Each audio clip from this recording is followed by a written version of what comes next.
माता की गणपती बाप्पा। गेल्या 3 दिवसापूर्वी आपण इथे आलो होतो। वारंवार आपण सर्व लोकांना सांगतोय की घंटागाडी येते आणि घंटागाडी येत असल्यामुळे आपल्या घरातला कचरा, सोसायटीमधला कचरा आपण त्याच्यातच टाकला गेला पाहिजे। माझ्या पाठीमागे काही दुकानं आहेत, त्यांना पण आपण वारंवार सांगतो, पण चांगलं करण्यास वेळ लागतो। त्याप्रमाणे ही गोष्ट आज होते। आपण इथे कचराकुंडी बघतोय, मागे पटेल डॉक्टरांचं हॉस्पिटल आहे, इथे जैन मंदिर आहे। हे अशा पवित्र भूमीमध्ये आपण इथे कचरा टाकतोय। माझी सर्व नागरिकांना विनंती आहे, आपली जी काही अडचण असेल, आम्हाला घंटागाडी येत नाही म्हणून आम्ही कचरा टाकू शकत नाही अशी अडचण असेल तर मला 24 तास तुम्ही 2 वाजता जरी फोन केला, मिस कॉल द्या, तर मी त्या तक्रारीची दखल घेईल आणि त्याच्यावर ॲक्शन घेईल।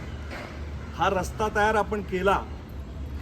आता शेवटी कसं आहे, भौगोलिकदृष्ट्या काही निसर्गाच्या गोष्टी आपल्या हातात नसतात, कारण हा थोडा खचला आहे, ही माती खचल्यामुळे थोडा रस्ता खचला आहे, त्यामुळे इथे खोलगटपणा झाला आहे, त्यामुळे पाणी साठतं आहे। आता CC रोड असल्यामुळे याला त्वरित आपण काही करू शकत नाही। हे मला खोटं आश्वासन द्यायला आवडत नाही। काही जण म्हणतात की आम्ही रस्त्याला खालीवर केलं, खालीवर CC रोडला करता येत नाही। त्या रस्त्याला डांबरी जर असेल तर त्याला आपण लगेच उपचार करू शकतो। आपण त्या दिवशी आपण 2 इथे होल पाडले, पेवर काढून पाणी जाण्याची व्यवस्था। हा कचरा आहे, हा कचरा साफ करण्याची जी जबाबदारी आहे आपली सर्वांची आहे। जे आपले सफाई कर्मचारी आहेत यांना आमचं नमन आहे की ह्या सर्व परिस्थितीमध्ये पाऊस असला, वारा असला तरी येतात आणि स्वच्छता करतात। त्यामुळे हे सर्व कर्मचारी आहेत नगरपालिकेचे, हे सुद्धा रात्रंदिवस काम करत असतात। आपण ते काम करतात म्हणून आपण हात वर करून मोकळे बसू नये, त्यांना पण आपण सहकार्य करायला पाहिजे। ह्या अनिता मॅडम ह्या स्थानिक नगरसेविका आहेत, यांच्या माध्यमातून साईज सेक्शन, आता आम्ही सीमा सोडलेल्या आहेत। साईज सेक्शन असं नाही, जिथे जिथे आम्हाला काम करण्याची संधी मिळेल तिथे आम्ही काम करतो। मग पोलीस स्टेशन असेल, पोस्ट ऑफिस असेल, दवाखाना असेल, नगरपालिका असेल, MSCB असेल आणि वॉटर सप्लाय। कारण देवेंद्रजींचं सरकार आहे, इकडं मोदीजींचं सरकार आहे, त्यामुळे आपल्याला इथे विकास करताना कोणती अडचण येणार नाही। आणि विकास करत असताना आम्ही सर्वांना बरोबर घेऊन जातोय। हे सबका साथ, सबका विकास, सबका प्रयास, सबका विश्वास याच्याप्रमाणे आपण ह्या प्रभागामध्ये काम करतोय। अंबरनाथ शहरातल्या सुद्धा समस्या, म्हणजे पाण्याची समस्या असेल, परवाच आम्ही गणपतीच्या दर्शनाला गेलो होतो माननीय निरंजन डावकरांकडे। सूर्योदय सोसायटीमध्ये आपले 5 प्रभाग असतात, 5 ते 7 प्रभाग आहेत। या प्रभागामध्ये जे रजिस्ट्रेशन होत आहे हे बंद आहे, म्हणजे मार्चला त्याची मुदत संपली। गेले 3 वर्ष आपण ती मुदत वाढ घेत होतो, आणखीन 1 वर्ष मुदत वाढ द्यावी यासाठी आम्ही माननीय बावनकुळे जे असतील त्यांच्यापर्यंत जाण्यासाठी आणि त्यांना सांगण्यासाठी आपण निरंजन डावकरांच्या इथे एक मीटिंग घेतली।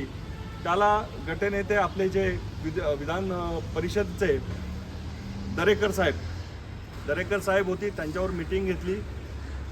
भविष्यात आम्ही ते पत्र देणार आहोत एक 10-12 दिवसात, आणि त्यानंतर ते ॲक्शन होऊन परत एकदा लोकांना स्वतःच्या घराचं, स्वतःच्या सोसायटीचं आणि पूर्ण बिल्डरांना पण याच्यात बांधकाम व्यवसाय त्यांना पण संधी मिळेल याचा आपण रजिस्ट्रेशन चालू करू।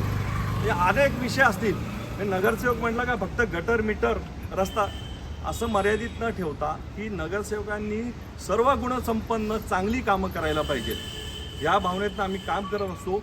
दुसरं माझी नागरिकांना विनंती आहे की आम्ही काम करत असताना शेवटी कसं माणूस परिपूर्ण नाही आहे।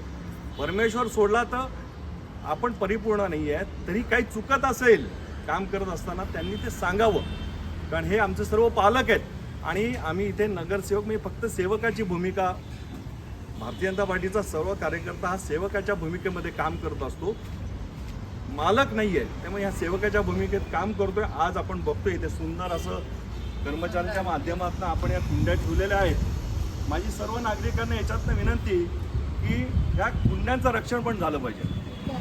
नाही तर आपण कुंड्या चांगले दिसतात म्हणून घरी घेऊन गेलो असं न करता आपल्या जवळची घरातली एक कुंडी असेल तिथे आणून ठेवावी, जेणेकरून आपण आपल्याला जाताना येताना आनंद पवित्र वातावरण आणि जैन मंदिरसारखं इथे पवित्र स्थान असताना आपण त्याच्या बाजूची स्वच्छता ठेवली पाहिजे. परत एकदा सर्व नागरिकांना विनंती, सगळे व्यापारी असतील यांना विनंती की आपल्याला ज्या ज्या अडचणी आहेत ह्या संदर्भात या आम्हाला सांगा, आम्ही नगरपालिकेच्या माध्यमातून त्या अडचणी सोडू, पण इथे कचरा आणून टाकू नये. धन्यवाद.